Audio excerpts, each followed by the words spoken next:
after the Chernobyl incident, it was told that life couldn't be there. You can't live there, like for, I don't know, thousands of years. They said that humans can't live there, thousands of years.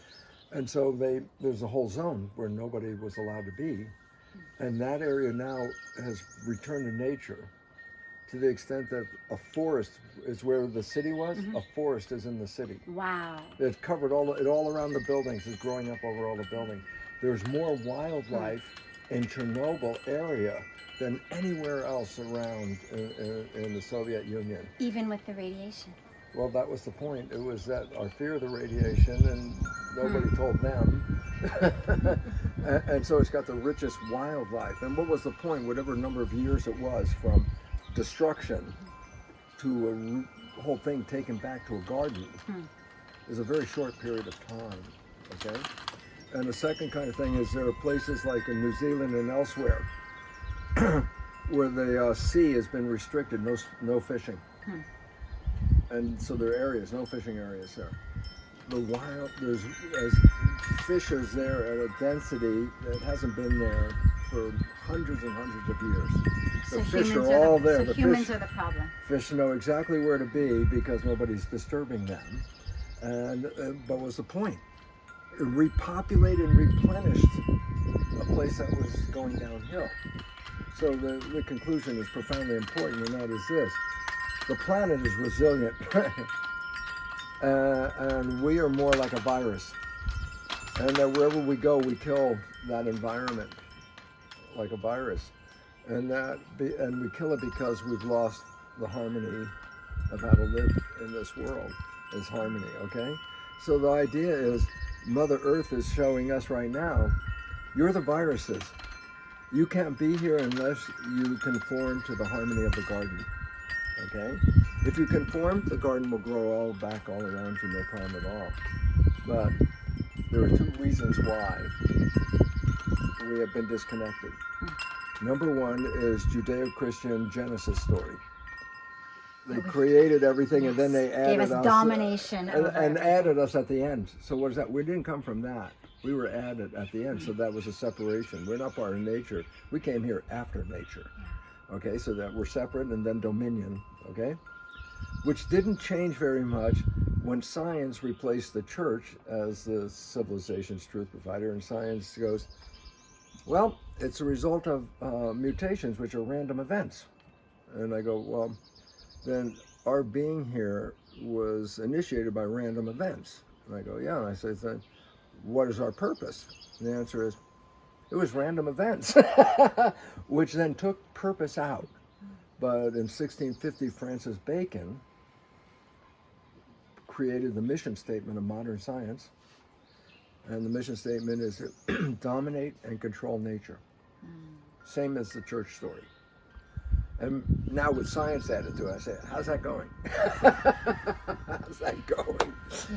Yeah. And the answer is, you are nature. You can't dominate nature. You can participate in nature, but you cannot separate and dominate nature. And it's going as miserably for us internally, of course, as it's going for nature. As we're killing nature, we are also suffering. It's fractal.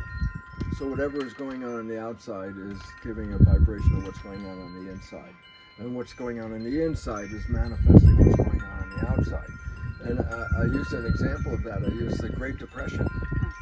When everybody lost hope, the breadbasket of the United States turned into a dust bowl.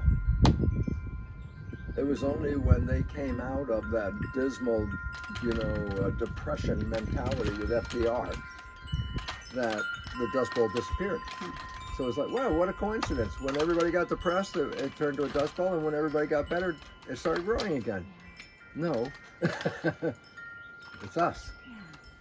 And then if I was going to conclude with this, the most valuable, important conclusion of all is one that they can understand, but so difficult to apply, is, and I say this in my lecture all the time, the most valid science of all the sciences on planet Earth is quantum physics.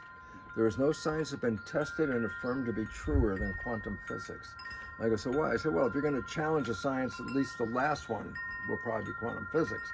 I go, so significance, And this is an excerpt, the last sentence in an article in Nature, which I may have sent you years ago. And it was called The Mental Universe by a physicist from Johns Hopkins. And the last sentence, the universe is immaterial. It's mental and spiritual. Live and enjoy. And I go, this is the most prestigious scientific journal on the planet. And that's written in there. And it says it's consciousness and spirituality. And that started with Max Planck, 1927. The mind is the matrix of all matter. That the principle, that the summary principle is consciousness is manifesting this experience. And then all of a sudden it's like, yeah, that's easy to know. And I go, no. It's easy to know, but that doesn't change your life one bit. I just told you the whole secret, but that does not change one thing. Why do I know that? Because when I knew the details of all this, and I wanted to tell people, I wanted to say, oh, come in here. I want to tell you about how to create the most beautiful life. And they all come in the room, right? And I start talking, I'm going to tell you about creating the most beautiful life. And then they look at me and they go, your life doesn't look that good, Lipton. That was a wake-up call. You can be conscious of all this, but it changes nothing in your life. And that's the problem. People think if I just study the words, I am there. And I go, nope. Because the conscious mind only works 5% of the time. So you can have the most smartest of all conscious minds, and it's 95% still coming from the program. And it's the difficulty is translating the consciousness into behavior, which is subconscious.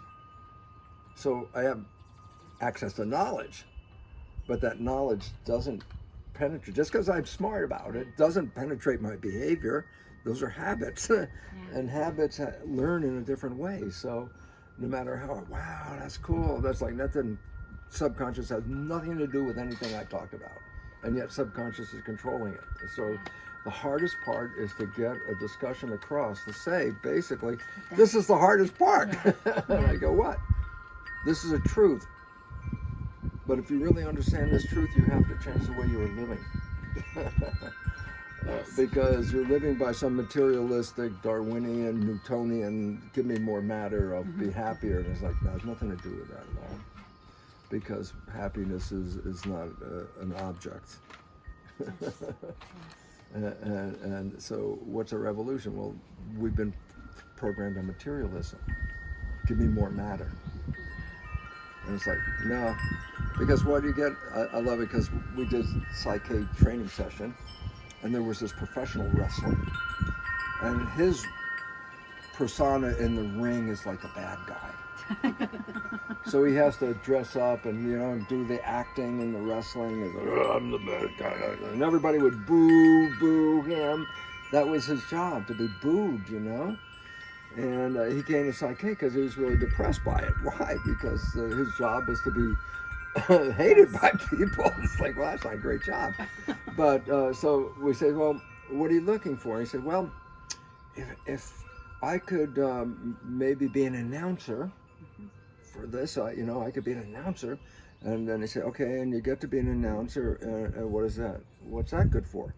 Well, if I get to be an announcer, then maybe a network will pick me up, and then I could be a sportscaster. Oh yeah, and then what? He said, well, then I'll have some more money, and then what? So then I'm buy more things. Buy more things. That was it. Then I could buy some more, whatever he said.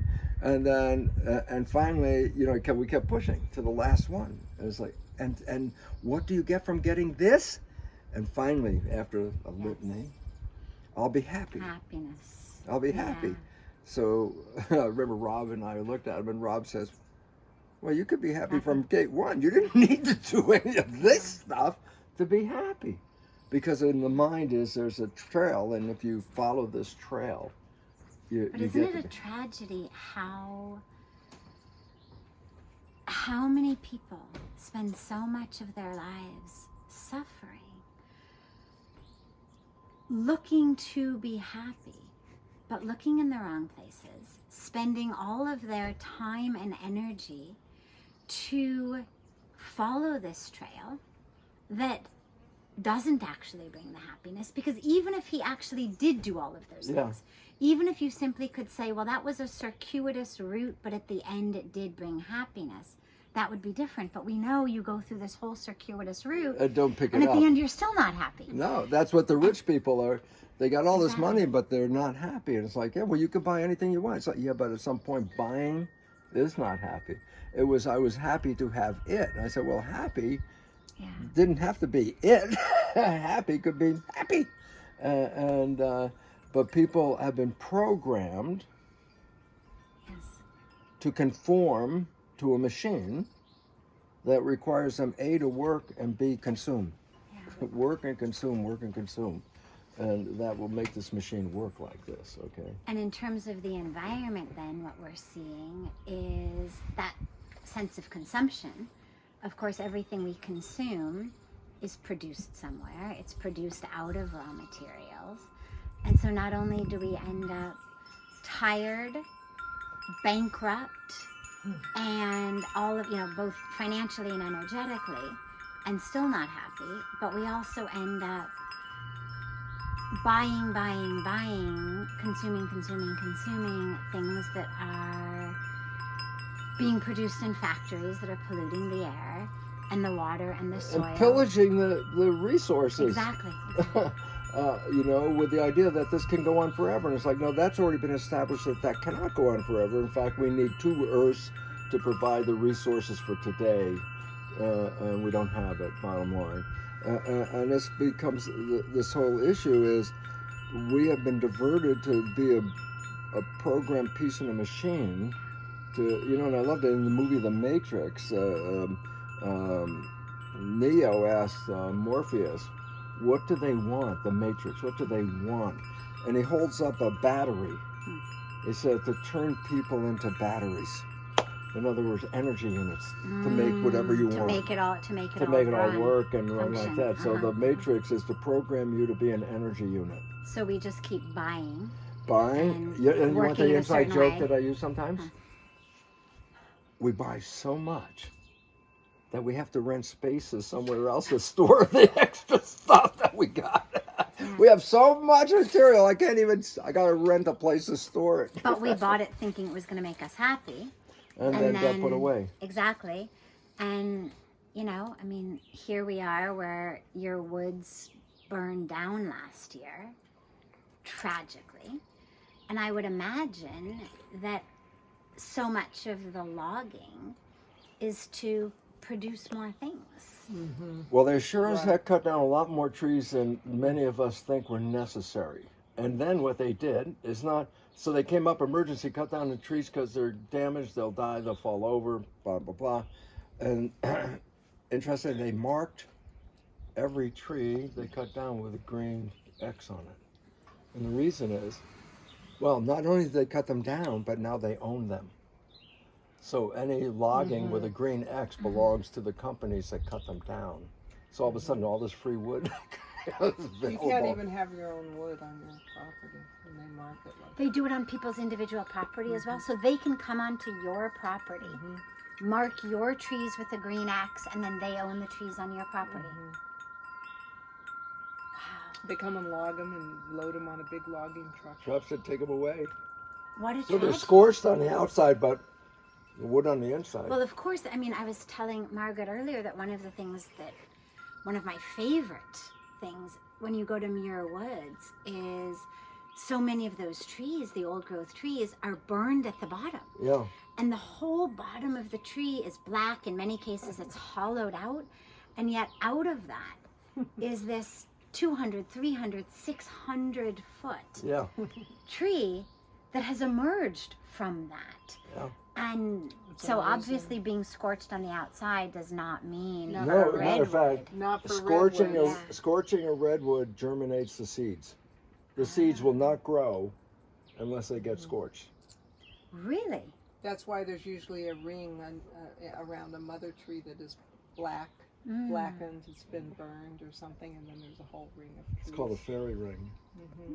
And they're rings of, just as you get in the middle of them, and there's just columns of sky-reaching trees, So, and it's interesting because I asked, like the forest guy about it. He said, oh yeah, that's from the fires all around. I go, yeah, but most of these trees aren't burned around the whole tree. They're just like a little pyramid-shaped area, just one area that's burned. I go, that doesn't make any sense to me. That if the fire was all around, it wouldn't. Almost all of them are just one section of the tree.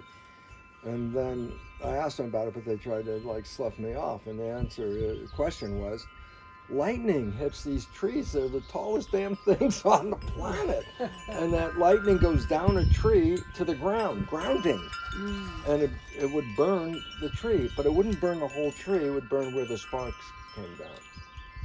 So they said no, and I looked at it, I thought, well, I don't buy your story. Because most of the trees are burnt in just a small area of the bottom of the tree, and not the tree burnt.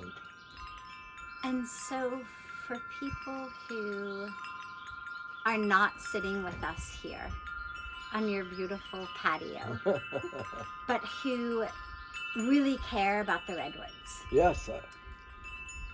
Is there anything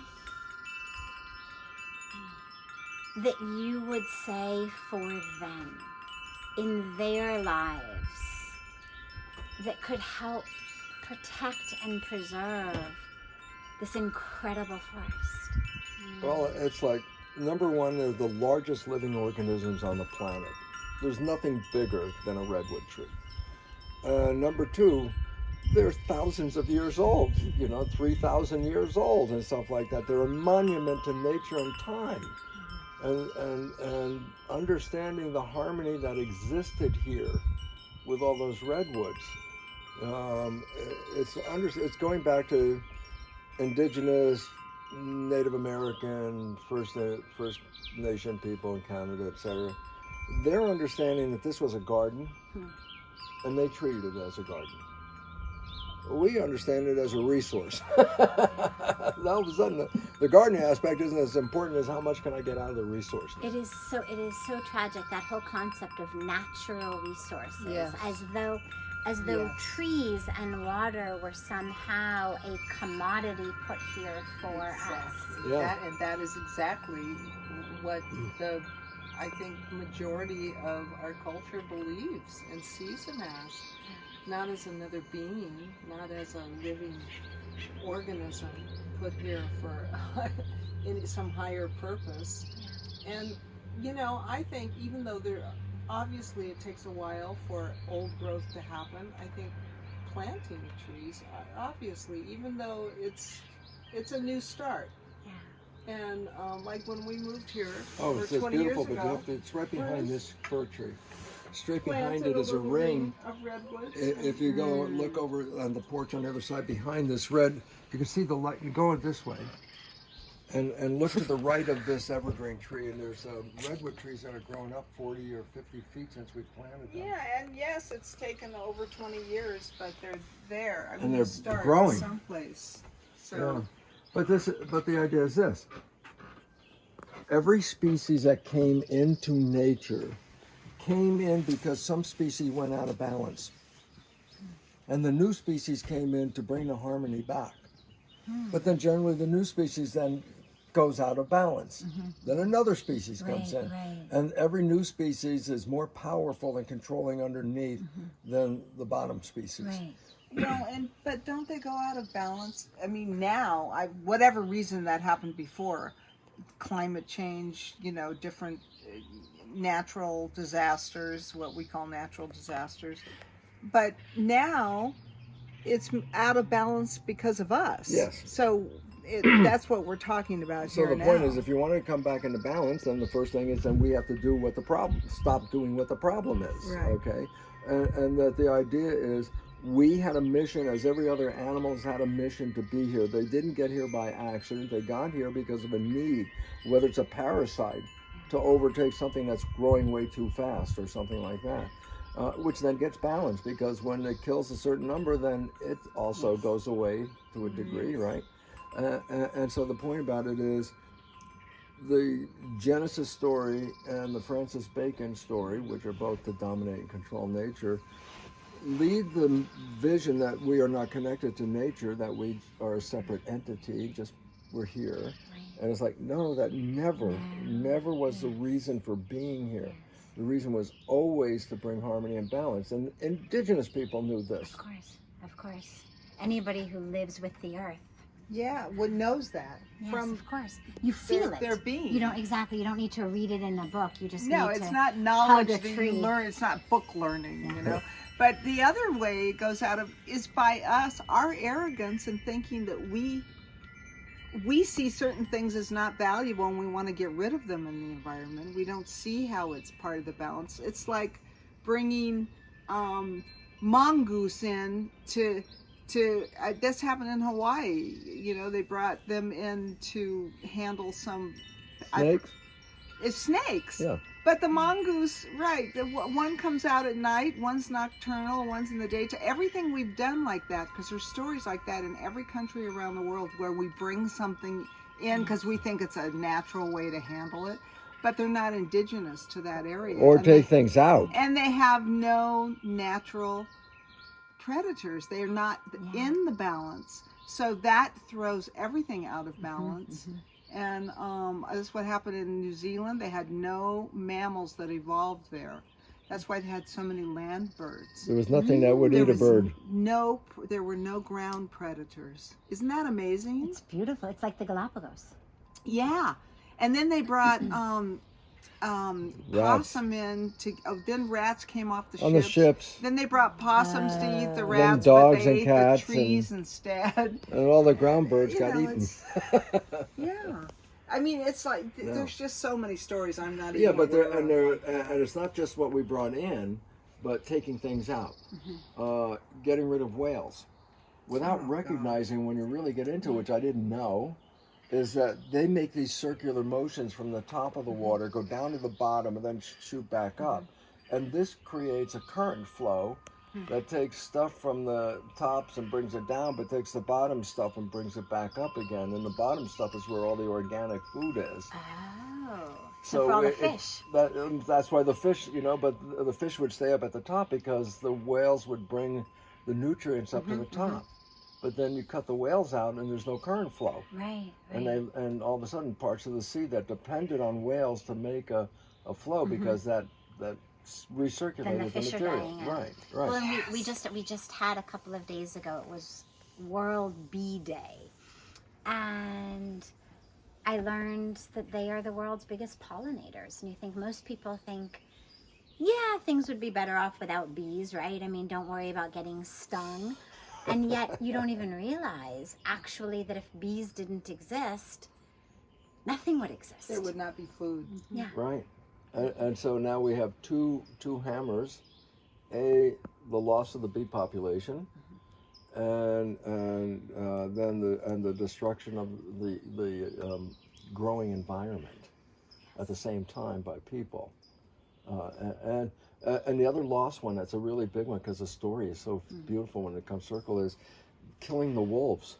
And then when they reintroduced them, they found everything changed in the environment. The plants changed, the animals that lived there, just from taking out the one species. Wow. And that one species was so important in keeping a balance that when it got thrown out, the balance went way off, and then it turned into not viable land as much as it was because we killed the wolves because they didn't want them to attack something, and the wolves only attacked the weakest of elements.